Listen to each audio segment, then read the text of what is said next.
Violetta on Disney Channel.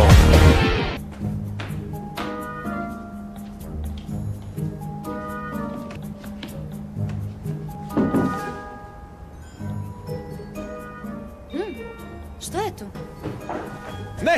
Nemoj ulaziti. Zašto ne? Što je unutra? Ništa. Zašto si onda takav?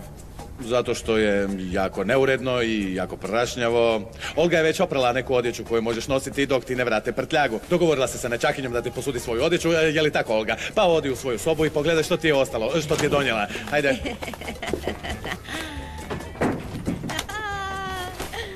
Imate li ključ? Ali jedini ključ koji je postojao ste vi uzeli sa sobom.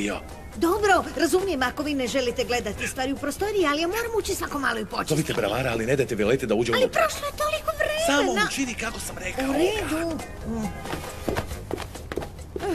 U redu je. Kada netko osjeća veliku bol i to toliko dugo čuči u njemu, onda se sve ovo dogodi.